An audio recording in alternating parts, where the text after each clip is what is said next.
అంటే ఐలే క్లియర్‌గా చెప్పింది ఏందనంటే, నా పేరు గాని, నా అనుచరుల పేర్లు గాని చూపిస్తే గనక నేను రాజీనామా చేస్తాను అన్నాడు. ఒకవేళ చూపించలేకపోతే రాజకీయ సన్యాసం తీసుకోవాలని మీకు ఉద్దేశించారు. ఇవి బినామీ పేర్ల మీద చేసినాడు. బీర్లయ్య అని ఎవరు పెట్టుకోరు, పెట్టుకుంటారా?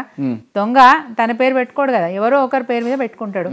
దొంగ అనే మాట ఇది ఒక్క విషయంలో కాదు, చాలా ఉన్నాయి ఈయన చేసినాయి. నేను వారానికి ఒకసారో 10 రోజులకు ఒకసారి ఒక్కొక్కటి బయట పెడతాను. చాలా ఉన్నాయా? చాలా ఉన్నాయి. చాలా అంటే ఇవే భూదందాలే ఉన్నాయి, భూదందాలే ఉన్నాయి. ఈవెన్ మా ఎన్నికలప్పుడు కూడా, మా ఎన్నికల సమయంలో, ఏది అసెంబ్లీ ఎన్నికల సమయంలో బహుశా అనుకుంటుండొచ్చు నేను బీఆర్ఎస్ పార్టీకి సంబంధించిన, ఆయన కాంగ్రెస్ పార్టీకి సంబంధించిన వ్యక్తి, ఆయన గెలిచిండు కాబట్టి నేను ఉక్రోషంతో మాట్లాడుతున్నాను అంటే అనుకోవచ్చు. నా ఎలక్షన్ల టైంలో నేను వాడుకుంటే ఆ రోజే ఓడిపోవు. బీలైలే గారు, జయేందర్ రెడ్డి గారని ఎన్ఆర్ఏ, ఈ ఎన్ఆర్ఐకి మాసాయిపేటలో ల్యాండ్ ఉంది, వారి సొంత భూమి అది. ఆయన ఎన్ఆర్ఐ కదా, ఇక్కడ ఉంటలేడు కదా, చూసుకుంటలేడు కదా అని చెప్పేసి ఆ భూమిని కబ్జా పెట్టి డబుల్ రిజిస్ట్రేషన్ చేసి అమ్మేసిండు. వాస్తవాలు. నేను డాక్యుమెంట్స్తో మళ్ళీ మీ ముందుకు రమ్మంటే వస్తా, బాజాబ్తా డాక్యుమెంట్స్తో. ఎందుకంటే నాకు ఎందుకు ఇది బాగా గుర్తుందంటే, జయేందర్ రెడ్డి గారు స్వయంగా మమ్మల్ని వచ్చి అప్రోచ్ అయ్యిండ్రు. ఎన్నికల కంటే ఒక 2 నెలల 3 నెలల ముందు వచ్చి అప్రోచ్ అయ్యిండ్రు. వీడు దొంగ, వీడు ఇట్లా చేసాడు, మమ్మల్ని ఆగం పట్టించు, నేను కంప్లైంట్ ఇచ్చిన, ఇక్కడున్న సిఐ గారు వారికే సపోర్ట్ చేస్తున్నారు, నేను పైన కూడా పోయి చెప్పొచ్చిన, పైన కూడా చెప్పొస్తే వాళ్ళు చేస్తాం అంటారు కానీ యాక్షన్ వస్తలేదు, జర మీరన్నా యాక్షన్ తీసుకోండి అంటే, ఎన్నికల కోడ్ వచ్చిన తర్వాత మేము చేసేది ఏముంటుందని బాజాబ్తా ఆయన్ని పక్కన పెట్టినాం. ఎన్నికల సమయంలో కూడా జయేందర్ రెడ్డి గారు సోషల్ మీడియాలో ఆయన వీడియోలు మాట్లాడి వైరల్ చేసిండ్రు, మాకు కూడా అది పంపించారు. నేను దాన్ని వాడుకోదలుచుకుంటే, రాజకీయంగా వాడుకోదలుచుకుంటే, నా ఎన్నికల సమయంలో అవన్నీ ఆ వీడియోలని నేను అప్లోడ్ చేసి ఉంటే ఏం జరిగేది? ఆ రోజే ఆగమైపోయాడు కదా. మీరు వ్యక్తిగతంగా మీరు ఓడిపోయిన బాధతోటి ఇవన్నీ చేస్తలేరా? ఆ ఉద్దేశమే నాకు లేదు. ముఖ్యంగా స్థాయికి మించిన మాటలు మాట్లాడినప్పుడు మనం కూడా మన పార్టీ యొక్క ఉనికి కాపాడుకోవాలంటే అవతల వాళ్ళు చేస్తున్న తప్పిదాల గురించి మాట్లాడాల్సిన అవసరం ఉంటుంది.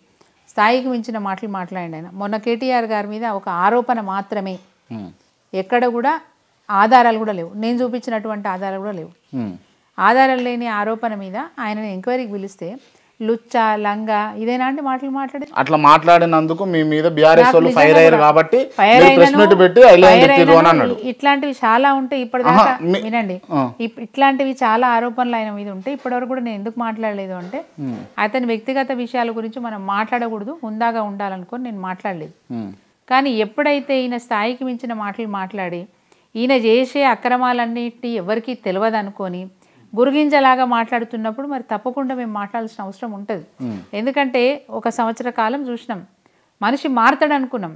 ఎందుకంటే సంపాదన కోసం అక్రమాలు చేసిండు, గతంలో బాగానే ఉంది.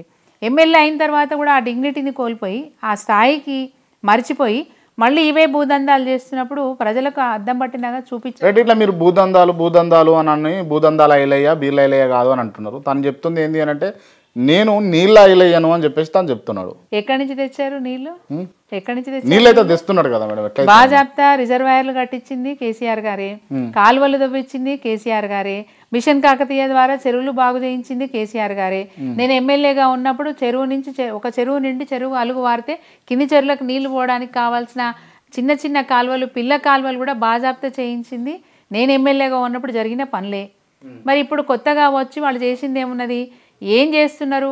గండి కొట్టి, అంటే ఒక చెరువు వచ్చే కాలువను గండి కొట్టి ఇంకో చెరువులకు తీసుకుపోయి నేను నీళ్ళు తెచ్చినా అని చెప్తా ఉన్నారు. నీళ్ళు ఎక్కడి నుంచి పుట్టించినారు మీరు? నీళ్ళు ఎక్కడి నుంచి పుట్టించినారు? కేసీఆర్ గారు కట్టించిన రిజర్వాయర్ల నుంచే కదా నీళ్ళు వచ్చినాయి, కొత్తగా నేనేదో పుట్టించినా అని చెప్తారు. ఇంతకుముందు కూడా అంటే మీలాంటి ఒక యూట్యూబ్ ఛానల్ ఇంటర్వ్యూ చేస్తూ ఉంటే ఆయన ఒక మాట మాట్లాడిన, ఆ రోజు కూడా ఏది ఖండించాలి కానీ వదిలేసిన.